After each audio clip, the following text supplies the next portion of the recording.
I recently found myself in a situation no police chief should ever have to face. I let two men in fake uniforms handcuff me on my own porch, with the HOA president grinning like she'd won a personal victory. Their reason? They claimed I was in violation of community bylaws. Funny thing is, the only thing they tested that day was my patience, not their so-called authority. But that moment didn't appear out of nowhere. It started long before, with the quiet and hope I thought I had earned. I stand in the middle of my new living room. The smell of fresh paint hangs thick in the air, a clean, sharp scent that feels like a promise. Boxes are stacked in every corner, cardboard mountains I have to climb just to get to the next room. One box is labeled kitchen. Another says old files, but I smile at that one. My wife, before she passed, always had a sense of humor about my work. Most of those files are commendations, case notes, reports from 20 years on the Force 15 in SWAT 5 as chief of police. This house, I had told myself, was my reward. My quiet place. Outside, the street is lined with stately oak trees. Houses are neat, lawns green and trimmed. It's the kind of neighborhood where mornings are measured in birdsong, not sirens. I bought it for the silence. My grandfather used to say, "A man's home is his castle," but he also added, "And the best castles have quiet neighbors." I hoped I'd finally found both. I open a box labeled books. On top is a framed photo of my grandfather. He's in his old army uniform, stern-faced but with that familiar twinkle in his eye. He taught me how to shoot, fish, and spot a liar. He believed in real order, the kind that lets good people live their lives in peace. Not the fussy, petty kind, but the sturdy, common-sense kind. He'd like this place. He'd remind me to check the fence line, though here there are no fences. It's open, trusting, and for the first time in a long while, it feels like a relief. For 3 weeks, everything is perfect. I unpack. I set up my workshop in the garage. I meet a few neighbors. Duke, across the street, waves every morning, a big man with a bigger laugh and a leaf blower seemingly attached to his hand. A young family brings over cookies. It feels like community. The weight of the job feels a million miles away. I breathe again. I sleep again. I even start to imagine life without constant tension, without always needing to be on guard. Then the first piece of paper appears. It's tucked under the wiper blade of my trucker personal vehicle, not my department-issued cruiser. Bright red, angry, bold letters. Violation notice. My lawn is too high by 1/4 of an inch, they claim, violating Section 4. Paragraph B of the Oak Street Community Covenants. A $50 fine is assessed. The notice is signed by Karen Van Fleet, president of the Oak Street Homeowners Association. I look at my lawn. It looks fine. I look at my neighbors. Same height, same care.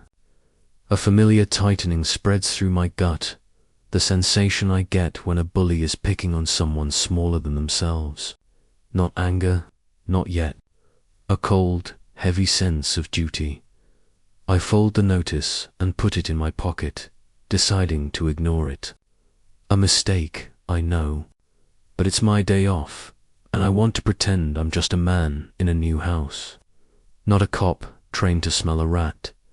The next day, 2 notices appear.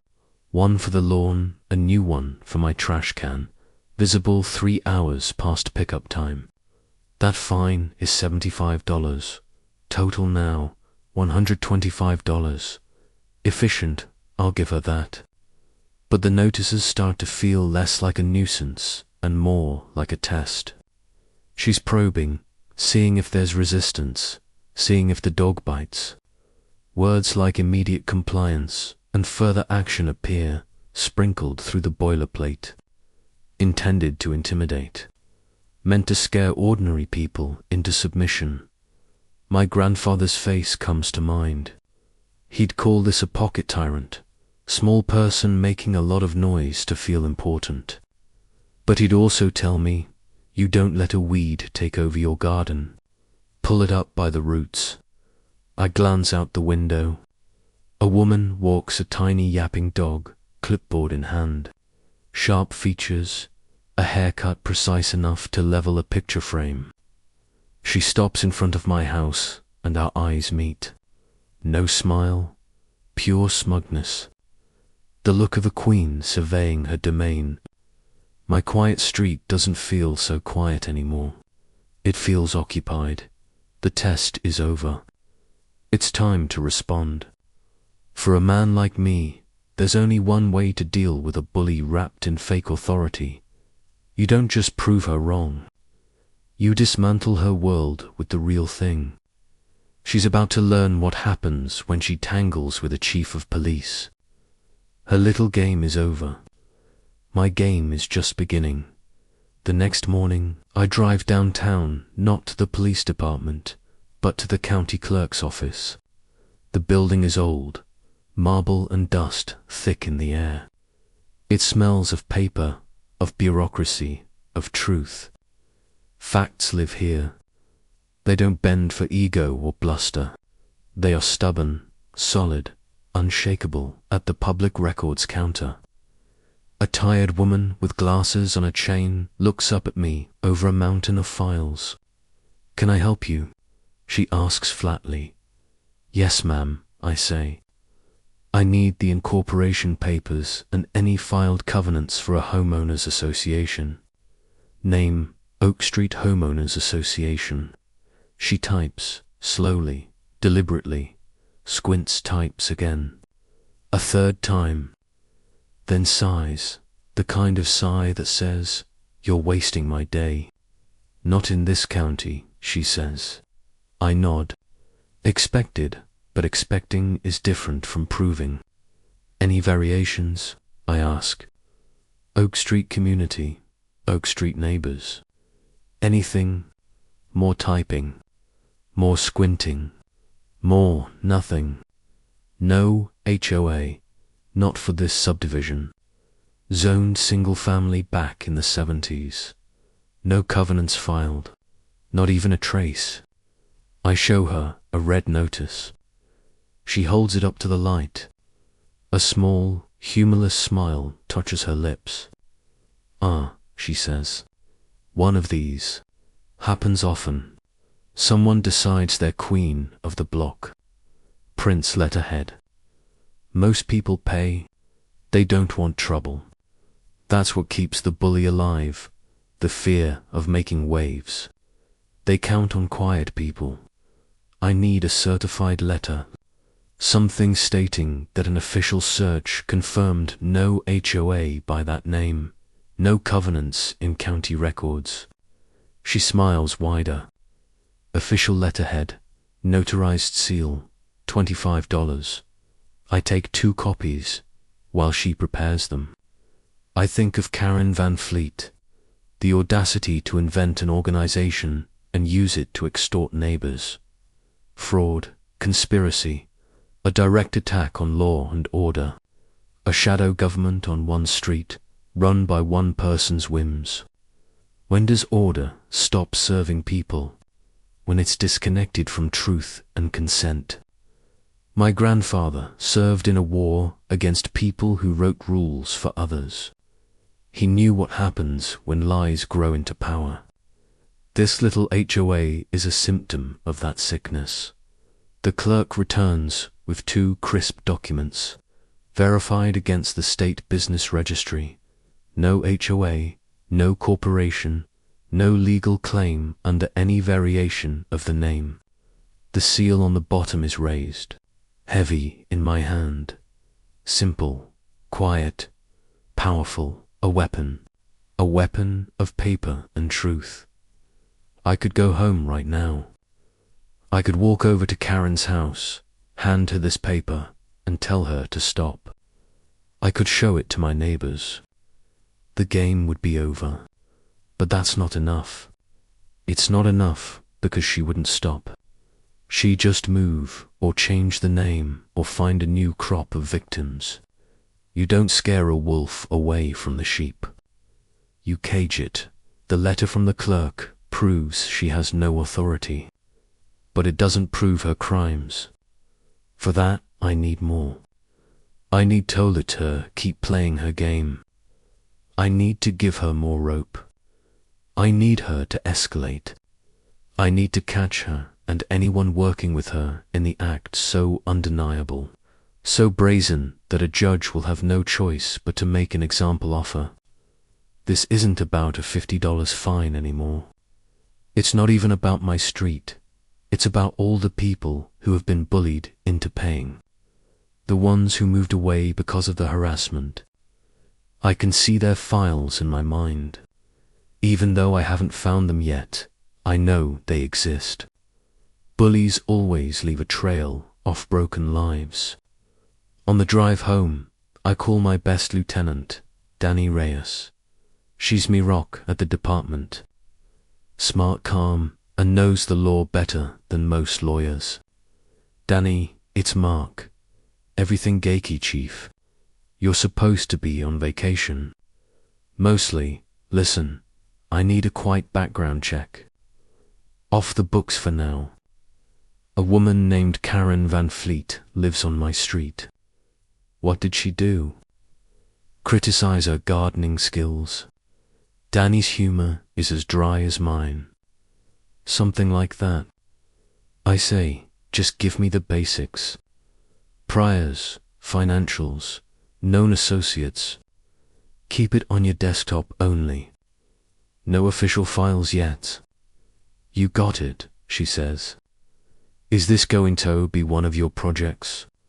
I can hear the smile in her voice. My projects are legendary at the precinct. Cases that start small, the ones nobody else sees, the ones that unravel into something big and ugly. Let's just say, I tell her, I think I found a weed in my new garden, and I'm going to need a bigger shovel. I hang up. The certified letter sits on the passenger seat next to me. It's the truth. But the truth isn't always enough. Sometimes you have to let Theli get so big that when it collapses, it takes everyone involved down with it. Karen Van Fleet wants to play a game, off rules and consequences. She has no idea I've been playing it my whole life. Andy never lose. She's about to escalate. I'm going to be ready for her. Thadavining my house transforms. It's no longer just a home. It becomes a tactical observation post. I open a box from the garage. It's not full of tools or old memories. It's full of equipment, stuff I've collected over the years, miniaturized, hide, and completely legal to own. I rig discrete exterior coverage tied to my private server. Motion, faces, plates. Next is the personal gear. I take out a small device that looks like a shirt button. It's a high-fidelity microphone. I swap it with a button on one of my favorite casual shirts. The range is about 50 feet. It will pick up every word, every threat, every whisper. I test it, walking around the house, talking in a low voice. I play it back. The audio is crystal clear. I can hear the hum of the refrigerator. I can hear the clock ticking on the wall. It will be more than enough. The final piece of the puzzle is a ring. It's a simple black band I wear on my right hand. It looks like a fitness tracker or a piece of modern jewelry. It's not. It has one function. If I press the side with Mytham in a specific 2-tap sequence, it sends an encrypted high-priority alert. The alert goes to a single person, Lieutenant Danny Reyes. It pings her service phone and personal phone simultaneously. It also activates a live audio stream from the button microphone and a live video stream from all 4 exterior cameras. Danny will see and hear everything in real time. It's my panic button. I've never had to use one in my life. I have a feeling I'm a boot. I lay it all out on my kitchen table. Cameras, microphone, alert ring.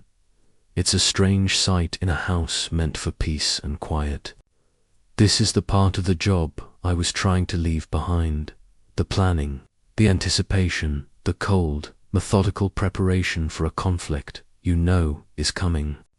My world-weary side, my protective side takes over. I will not be a victim in my own home. I will not let this woman terrorize this street. I am turning her weapon, intimidation, back on her. Schuster's fear of the unknown. I will use the certainty of the recorded fact. I, Commie, sturdiest patrol officer, a big, quiet man named Boone. He's expeditory, solid as a rock, and a good driver under pressure. Boone, it's Ryland. Chief, everything all right?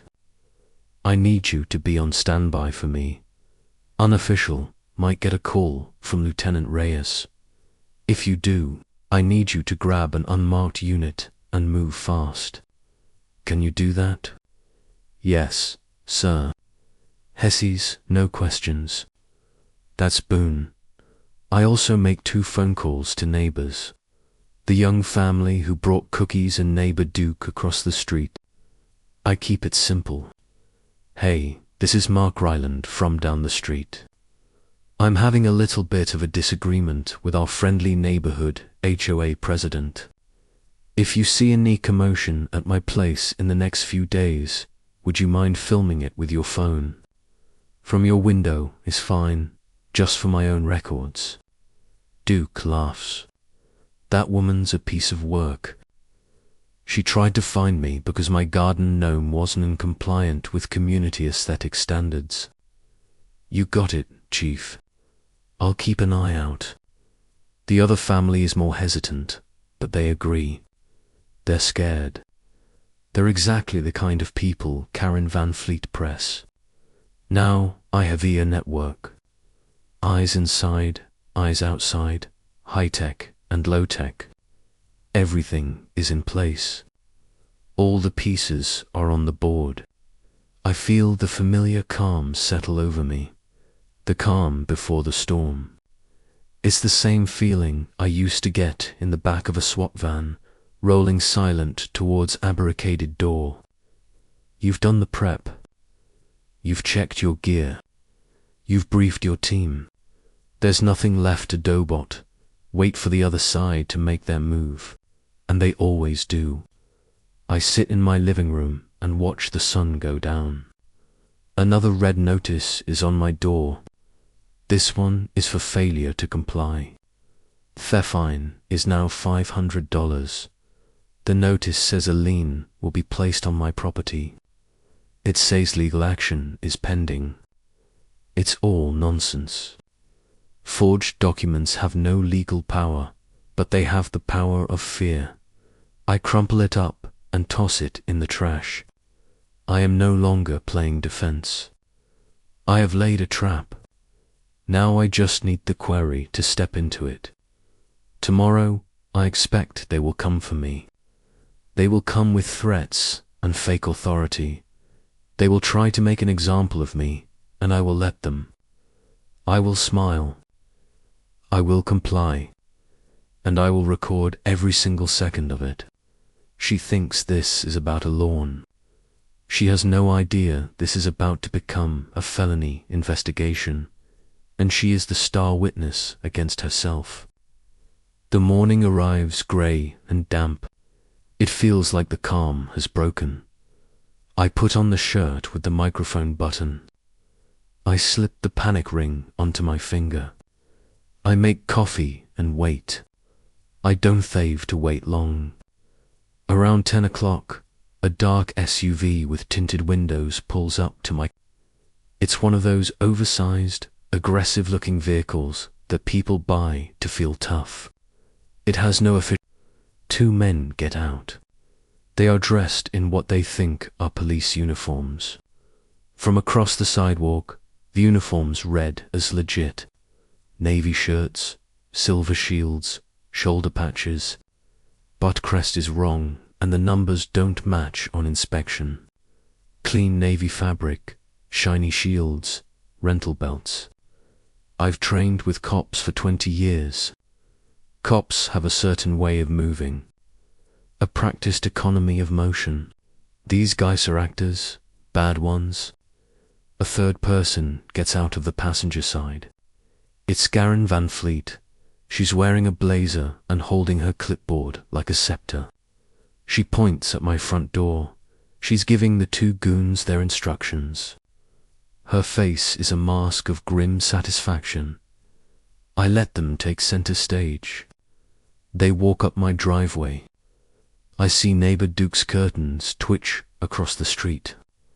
I see the young mother next door, peeking through her blinds, her phone visible in her hand. My network is active. The two men flank my front door. Karen stands bend them, ready to savor her victory. One of them pounds on the door. Not act knock, a pound, an assertion of power. I take a deep breath, smooth my shirt, and append the door.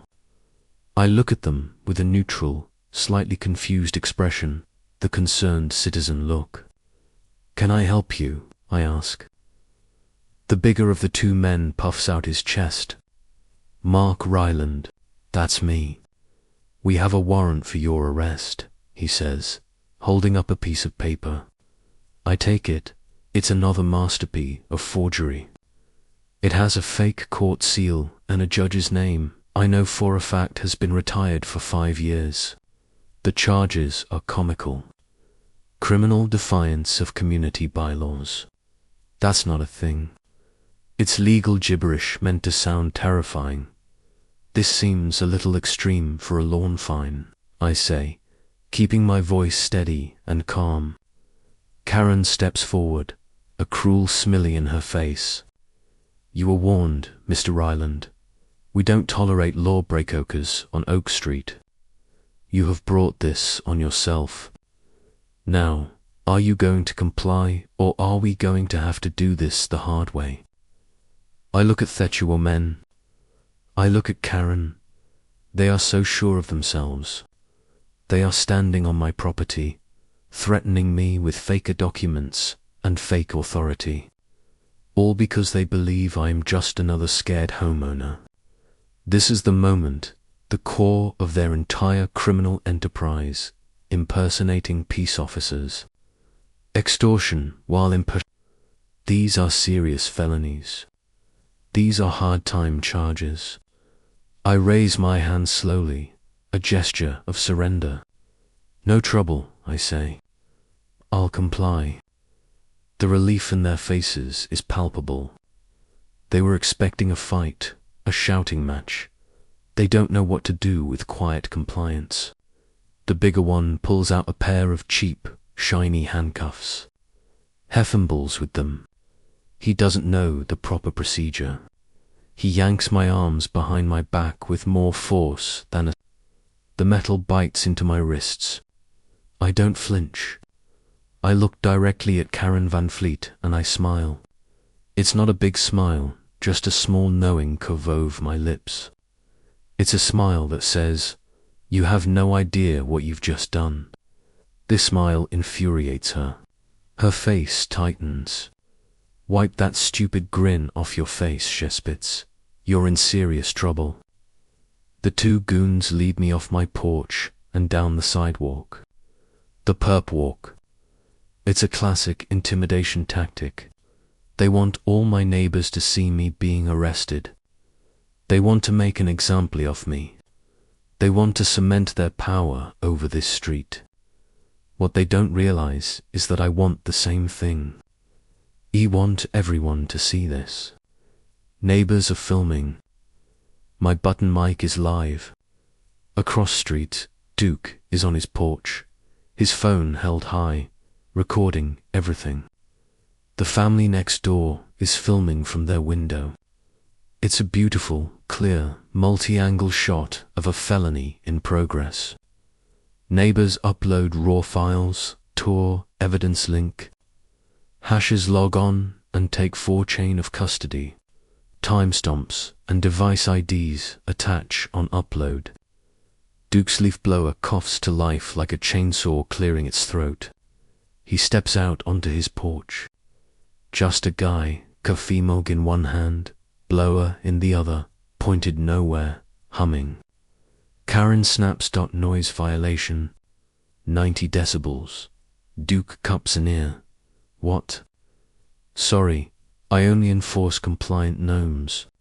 The smaller goon flinches, half turns, finger too close to his trigger guard. I tilt my head.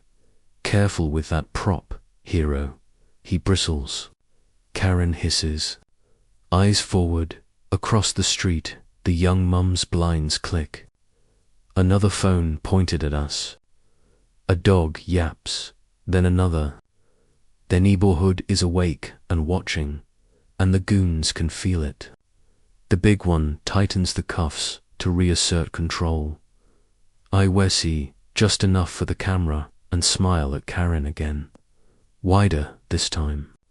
She finally looks rattled as they walk towards their SUV. My right hand is cuffed behind my back. My thumb is free. I press it gently against the ring on my finger. 1 tap, 2 taps. The signal is. Danny opens a case number and pushes command notifications by the book from here on. Miles away in her office, Lieutenant Danny Reyes's phone is. The live feeds are open. She can see what I see. She can hear what I hear. She knows the trap has been sprung. You're making a big mistake, I say to the goons, my voice loud enough for the microphone to pick it up clearly. Impersonating a police officer is a felony in this state. The Smallerone laughs. Just shut up and get in the car, old man. The only one making a mistake here is you.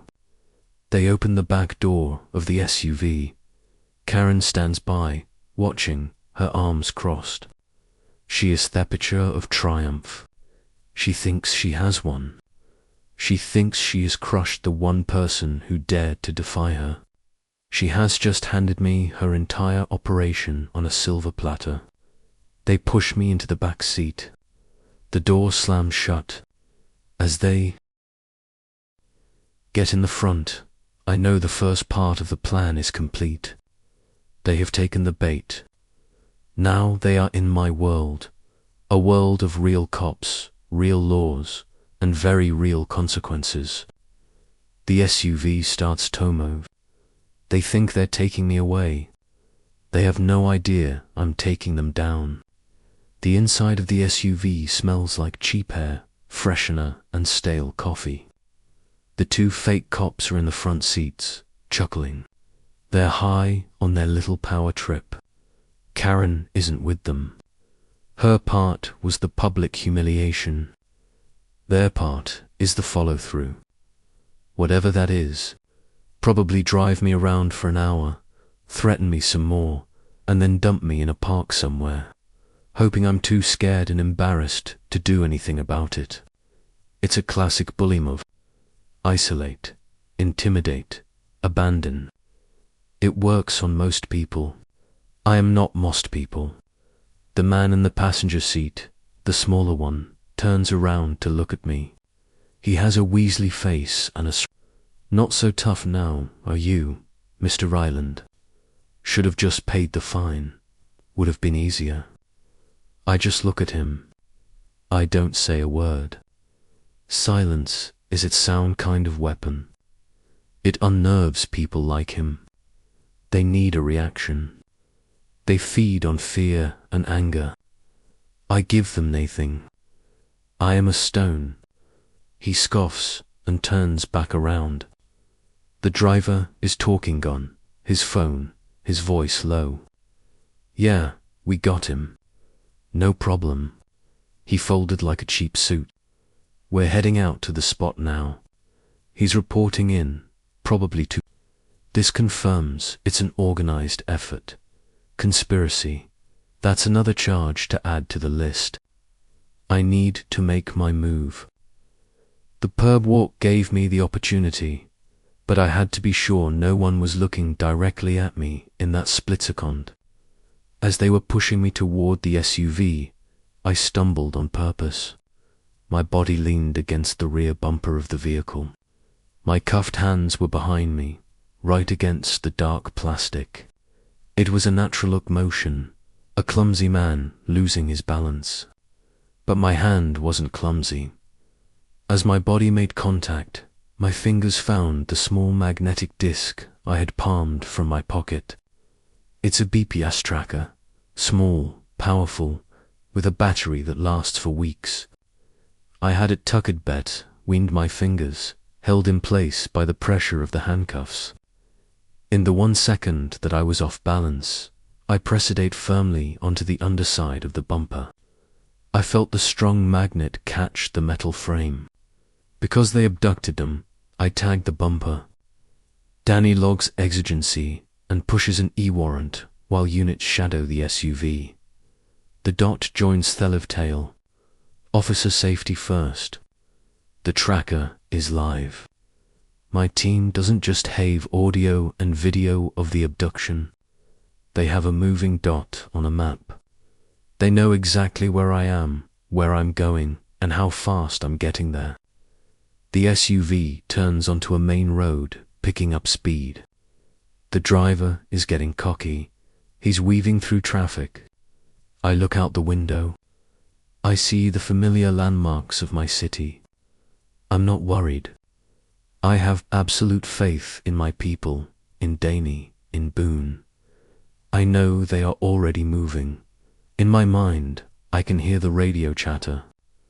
Danny, calm and professional, coordinating the units. Boone in Hisson-marked interceptor, closing the distance. Other ghost cars piloted by the best officers on the force taking up positions. They won't use lights or sirens. Not yet. They will shadow us. They will wait for the perfect moment, the perfect location. A place with minimal traffic and a clear line of sight. A place where they can control the environment completely. This is the part of the job that is like a chess game. You anticipate your opponent's moves and you position your pieces to counter them 3 steps ahead. Karen and her crew think they're playing checkers. They just moved their King Ginto, the open with no defense. Checkmate is coming. The men in the front are talking about what they're going to do with the $500 Karen paid them for this little job. They're arguing about whether to spend it on beer or on video games. They are small men. Their ambitions are small. Their crime, however, is not. They are blissful of the net that is closing around them. I lean my head back against the seat and close my eyes.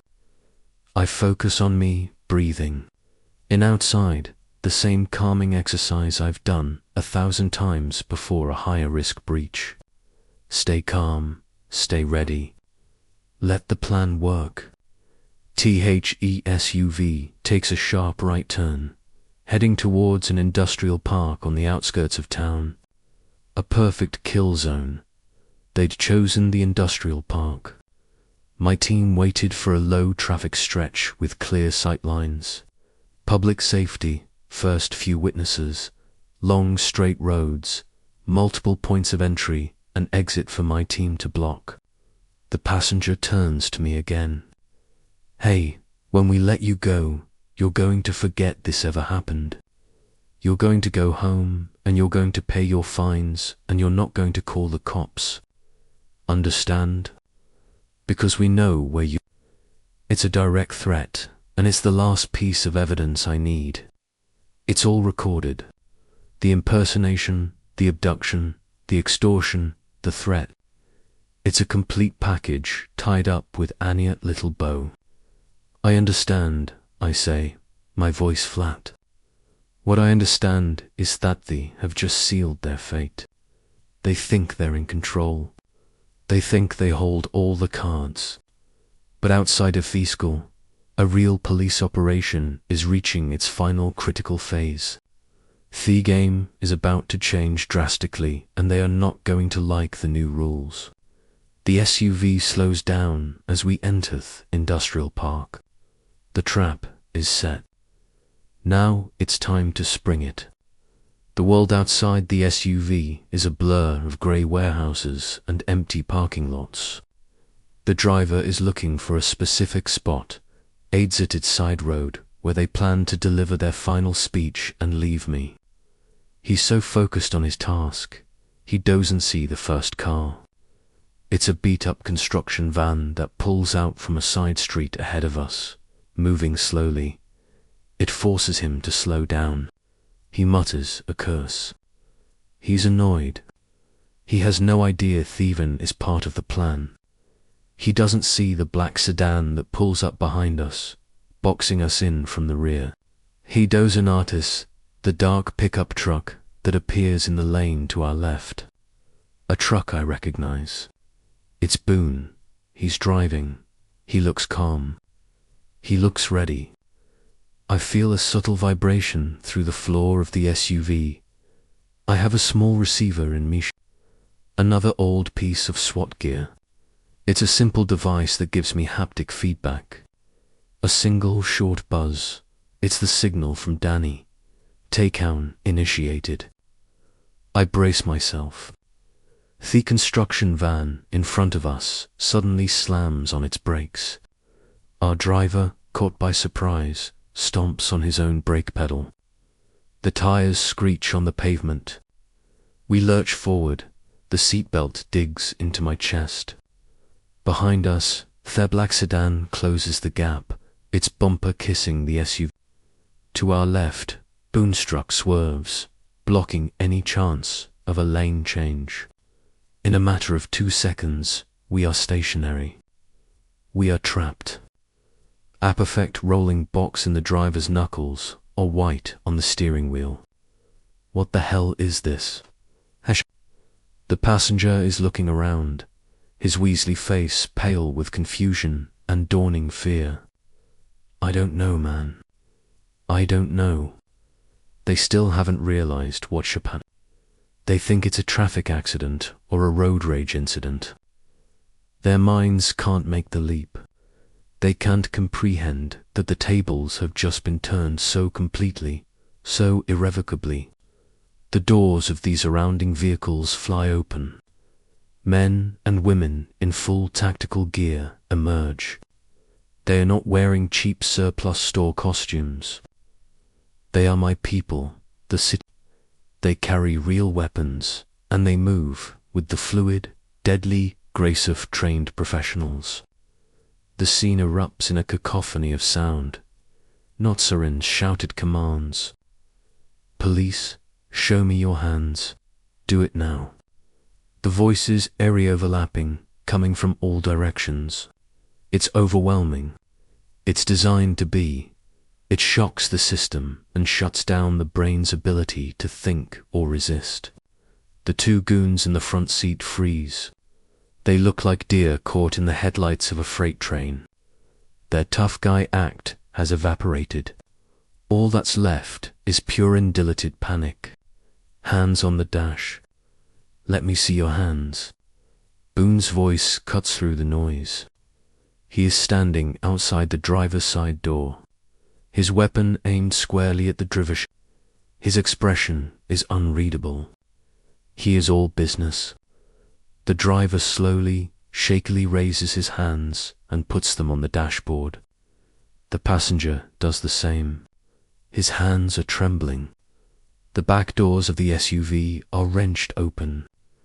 2 officers are there, weapons ready. One of them looks at me. He's a young kid from the academy, but his eyes are steady. Chief, you okay, sir? I'm fine, son. I say, get me out of these things. He quickly unlocks the cheap handcuffs. The metal falls away from my wrists. I rub them for a moment, the circulation returning. I step out of the SUV and dinto, the middle of the controlled chaos of a high-risk felony stop. 2 uniformed officers walk me to a marked cruiser for an eval and ID checks. Standard scene control. That's the photo the neighbors share. Me smiling between real cops. The air is electric with tension. I am no longer the victim. I am no longer the passenger. I am the chief of police. And this is my scene. I walk around to the front of the SUV.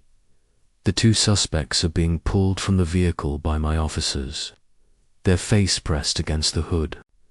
They are being searched, cuffed with real handcuffs this time, and read their rights. The passenger is blubbering. It was just a joke, man. We were just trying to scare him. The driver is silent. He's smart now to know that it's too late for excuses. I stand there and watch. I let the procedure unfold exactly as it's. There will be no mistakes on this arrest. No procedural errors. Everything will be by the book. My book. Boone comes over to me. They have 2 weapons, Chief.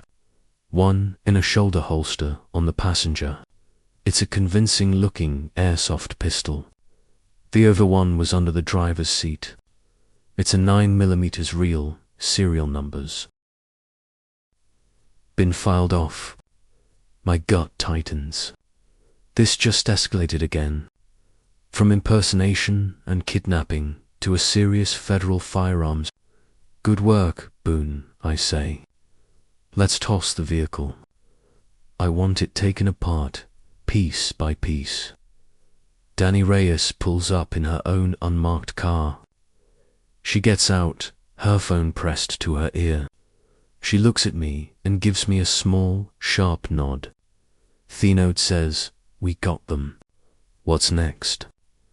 I look at the 2 pathetic figures, being placed in the back of separate patrol cars. Their little reign of terror is over. They were the muscle, Now it's time to go after the head of the snake. Danny, I say, walking over to her. They threatened me. They admitted they were paid. We've got impersonating a police officer, extortion, kidnapping, false imprisonment, and the firearms violation. That's more than enough for a warrant. I want a warrant for Karen Van Fleet's house, her car, her computers, and any storage units in her name. Want a warrant for all her financial records. I want everything. Danny smiles, already typing it up. Chief. The on-call duty judge is up. The trap for the pawns has been sprung. Now we use them as bait to catch the queen. The industrial park is now a full-blown crime scene. The area is sealed off with yellow tape. My forensic team is swarming over the dark SUV, their white suits like ghosts in the grey afternoon. Every surface is being dusted for prints. Every fibre is being collected. They are methodical and thorough. I stand with Boone and watch them work. "You want to start the interview with these 2?" he asks. I shake my head. Not yet. Let them sit. Let them think about the rest of their lives. They'll be much more cooperative in a few hours. Right now, this vehicle is our priority. It's going to tell us a story, and it does. The first discovery is in the glove compartment. They find a stack of red violation notices, identicalto, the ones I received. They are pre-printed with blank spaces for the offense and the fine. Underneath them, ESA binder. Inside the binder are crude maps of different neighborhoods with certain houses circled. My street is in. My house is circled in red ink. It's a target list. The second discovery is under the back seat. A lockbox. It's not very secure. A few taps with a pry bar and it pops open. Inside are several dozen fake police badges. They are a sheep, tiny things, but they would look real enough from a distance to scare the average person. Beside the badges, airwads of cash held together with rubber bands. Boone counts it.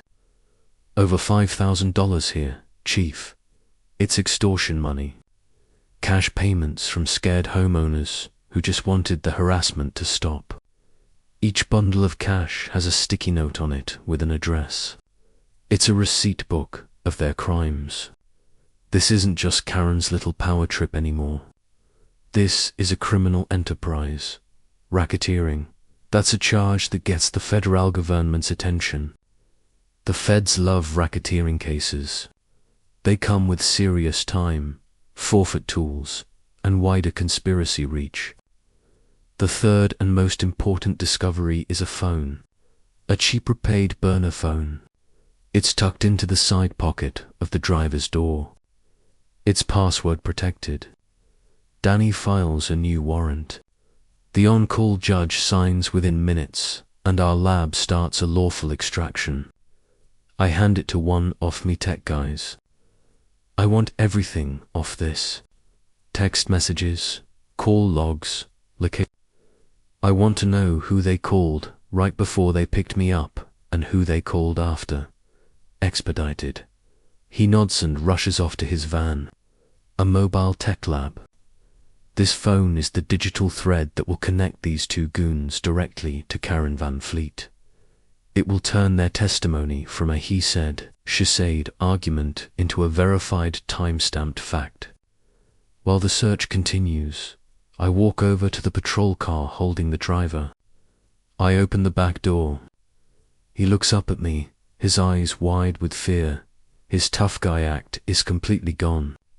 He looks like a scared kid. The gun with the serial number filed off, I say, my voice low and calm. That's a federal felony, up to 5 years plus state time. That's before we even get to the kidnapping and thief impersonation charges. You're looking at 20, maybe 30 years. You're a young man. You'll be old and grey when you get out. He starts to cry, silent tears running down his cheeks. Your friend in Theo the car, I continue. He's going to talk. He's going to tell us everything. He's going to say it was all your idea. He's going to make a deal to testify against you. And he'll be out in 5 years while you rot. The first one to talk gets the best deal. That's how this works. It's a classic interrogation technique. Divide and conquer. It's Alsath truth. I close the door and walk over to the other car where the passenger is being held. I give him the exact same speech. I'm planting a seed of doubt in each of them. A race to see who can betray the other one first. It usually doesn't take long. I've done my part. Now it's up to them. I turn back to the SUV. Boone is holding up a plastic evidence bag. Inside is a set of keys. Found these clipped to the sun visor. One looks like a house key. One key has a brass stamp. Stuaco, self-storage 218. Boone cross-checks their ledger. The Unitas rented to Karen Van Fleet's LLC. The others are padlock keys that match the facility hardware. I take the bag and look at the keys. A storage unit. A perfect place to keep your incriminating evidence off-site. A place where youth think it's safe. It's a common mistake for amateur criminals. Danny walks over, holding her phone. Warrants are live. We have warrants for her house, her car, and all storage units leased by her or her LLCs per facility records. She is efficient. She is the best. Good, I say. Boone, take these keys. There's a big self-storage place a few miles from her neighborhood. Start there. Take a team. If the key fits, you go in quietly. I want to see what's in there before she even knows we have her boys. Boone nods and takes the keys. He knows what to do. The tech analyst comes running back from his van. He's holding a laptop. "Chief, you need to see this." The burner phone. The last call made before they arrived at your house was to a number labeled K-Boss. We cross-referenced the number. It's registered to Karen Van Fleet. There's also a text message from her sent 20 minutes ago. It says, "Is it done? Is the trash taken out?" My blood runs cold. Is the trash taken out? That's not the language of a simple eviction or a scare tactic. That's something darker. That single text message elevates everything. It speaks to intent. It paints a picture of a woman who is not just a con artist, but someone truly malicious. The evidence is a flood now. We have the car, the cash, the badges, the weapons. We have the digital trail. We have Thethrit on my body microphone. We have multiple witnesses. The case is no longer just solid. It's airtight. Now we just need to find the rest of her kingdom. And thanks to a cheap padlock key, I think we're about to find the vault. The storage facility is a sprawling complex of orange and blue metal doors. It's anonymous, impersonal, a place where people keep the parts of their lives they don't want to look at every day. For Karen Van Fleet, it's where she keeps the parts of her criminal life. Boone and his team are waiting for me. They have isolated the correct unit. Unit 218. The key slid in and turned without a... They haven't opened the door yet. They were waiting for me. "Let's see what she's hiding," I say. Boone cuts their chiplock, provided by the facility, a formality to maintain the chain of custody. He and another officer roll up the heavy metal door. The air that rushes out is stale and smells of ink and paper. The unit is not full of old furniture or forgotten memories. It's an office. A desk, a chair, and several large filing cabinets are pushed against one wall. On the other side are stacks and stacks of the printing paper, boxy soft envelopes, and a high-end commercial printer. This is her factory. This is where she mass radices the red notices. This is where she forges her documents of intimidation. We start with the filing cabinets. They are not locked. She was arrogant. She believed no one would ever find this place. The first drawer is labeled Oak Street. Inside error files for every single house on my street. My file is right in the front. It has my name on it, the date I move it in, and copies of all the violation notices she sent me. It also has a printout of my property tax records and the purchase price of my home. She was doing her homework. She was targeting new residents, people who wouldn't know their neighborhood, people who were more likely to be intimidated. But behind my file are others. Files for people who used to live on the street. And clipped to their files are copies of cash checks, payments for the fake fines. Some are for $50, some are for hundreds.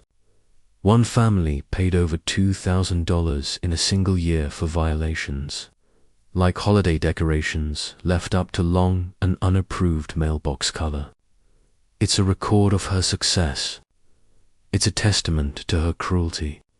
Then we find the other drawers. They are labeled with other neighborhood nums. Willow Creek, Pine Ridge Estates, Maple Lane. She wasn't just running her scam on my street. She was running it all over the city. She had multiple fake HOAs, all run by her, all funneling money into her pockets. This is bigger than I ever imagined. This is a one-woman crime wave. In the last filing cabinet, we hit them up. It's her corporate ledger. One drawer is full of documents related to her shell corporations. She has multiple LLCs set up, all with generic names. They are the legal entities she uses to cash their checks and hide the money. The other drawer contains the real prize, the original forgeries. There are stacks of blank legal paper with forged letterheads from the county clerk's office. There are fake property lien forms. There are even templates for court orders, with a scanned and photocopied signature of a judge. This is the evidence that will put her away for a very long time. This is not just fraud. This is a sophisticated, long-term criminal conspiracy. Danny arrives. I show her the files. I show her the forgeries. Her face, usually so calm and composed, shows a flicker of real anger. She was targeting the elderly, Danny says, holding up a file from the Willow Creek neighborhood. Look at this. She threatened an 80-year-old woman with foreclosure over the state of her rose bushes. The woman sold her house and moved into a retirement home. She noticed that the woman was a soft target. She profiled her victims. My protective instinct flares. This is the lowest of the low, preying on the vulnerable, using the fear of losing one's home as a weapon. This is the kind of person I put on my SWAT team to stop. This is the kind of person who deserves to be behind. We have more than enough, I say, my voice hard. While we were here, the financial warrant came through. I had our white-collar guys take a look. Karen Van Fleet has 3 bank accounts. 2 of them have almost no money, just enough for her daily life.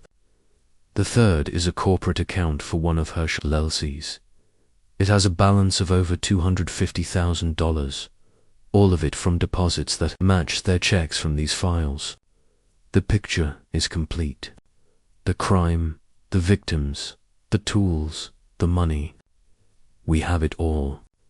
We have the entire criminal enterprise from the cheap red paper she used for her notices to the bank account where she stashed the profits. She has a board meeting tonight, Danny says, looking at her phone. We got it from the burner phone texts. She holds them in her.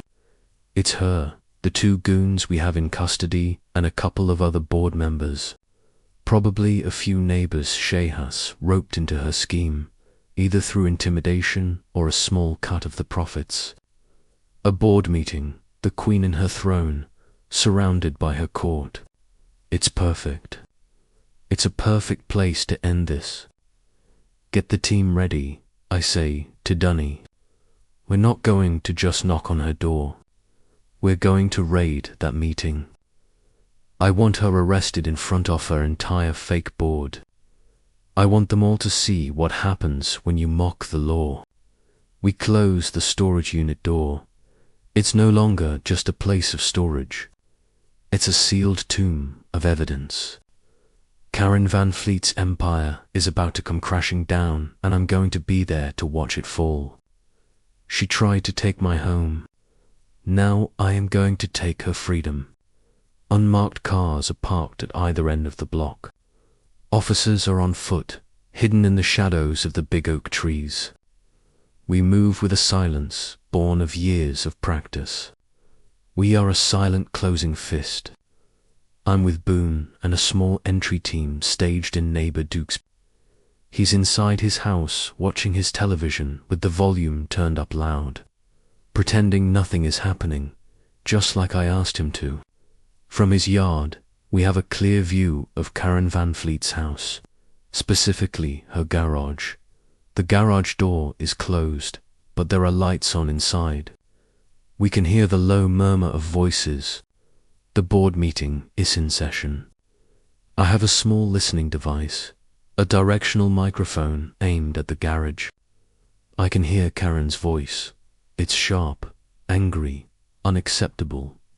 He was supposed to be a simple matter. Now he's disappeared, and so have my employees. This reflects poorly on our organization.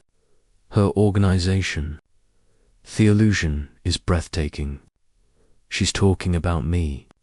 She still has no idea that her employees are in a holding cell, racing to be the first one to testify against her. She still thinks she's in control.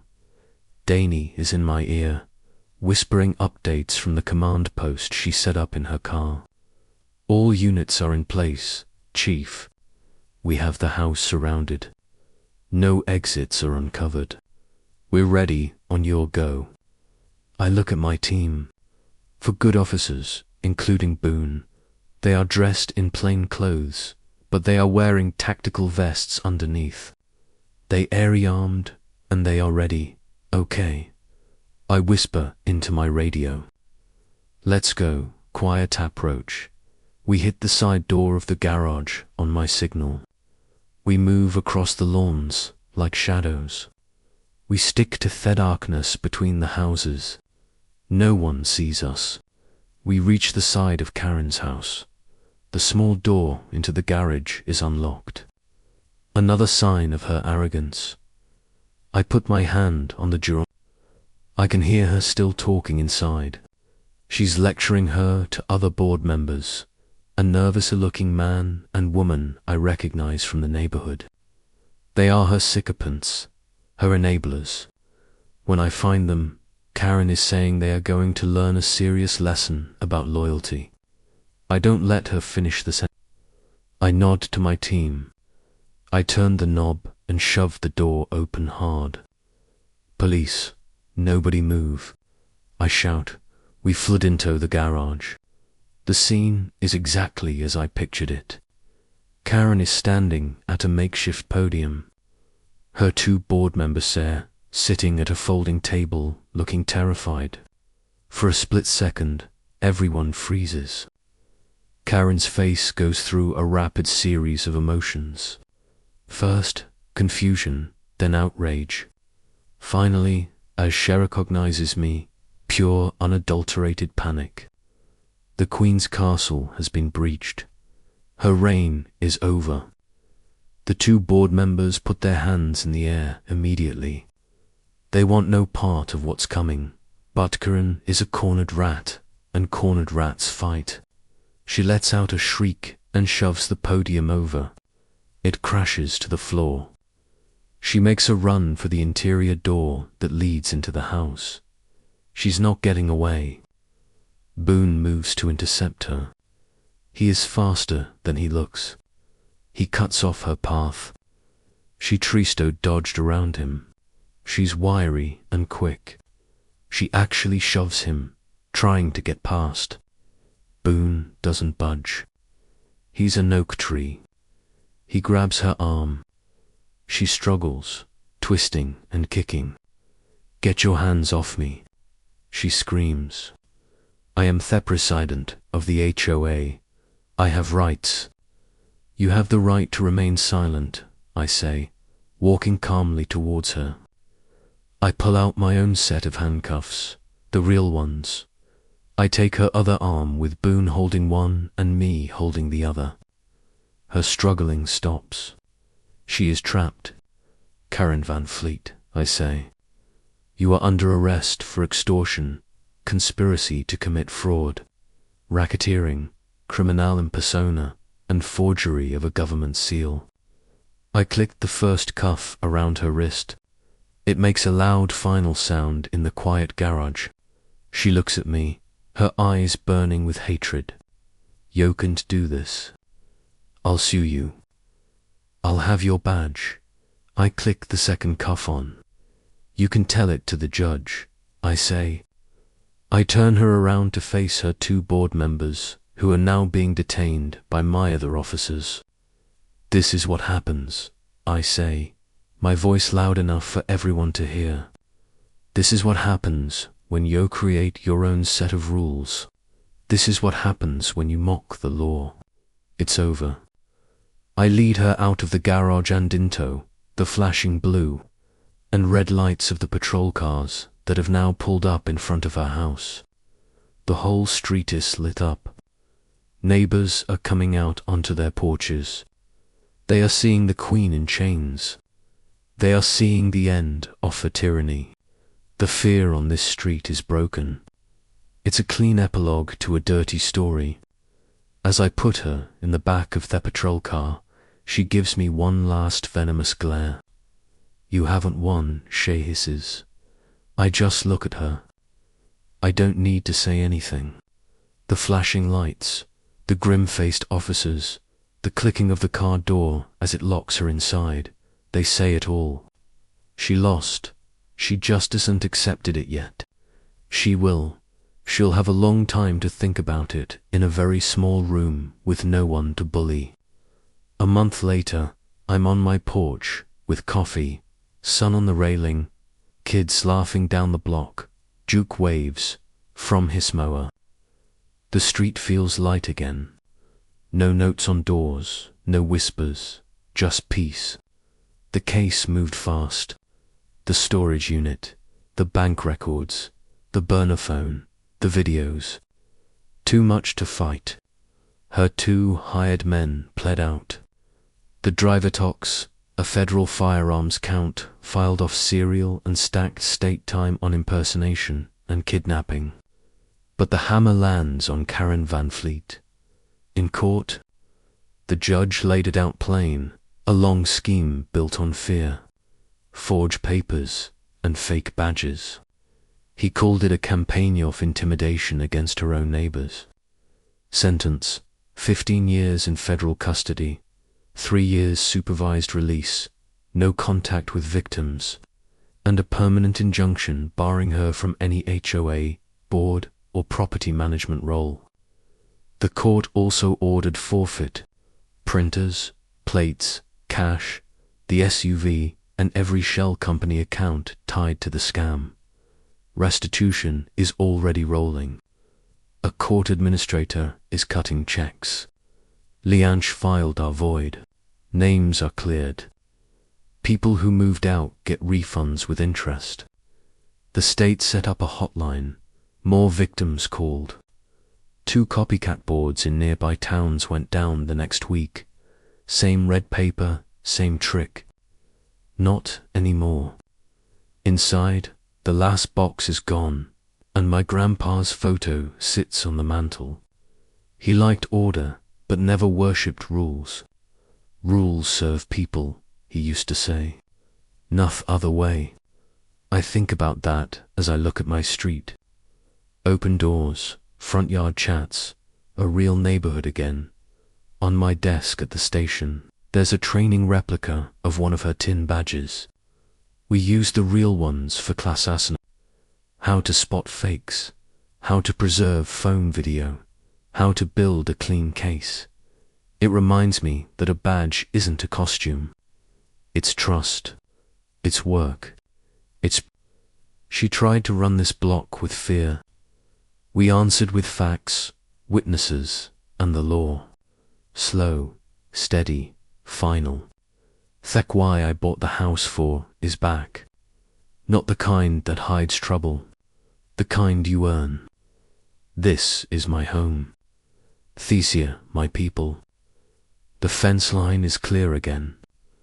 And if anyone tries the same game on this street, they won't meet a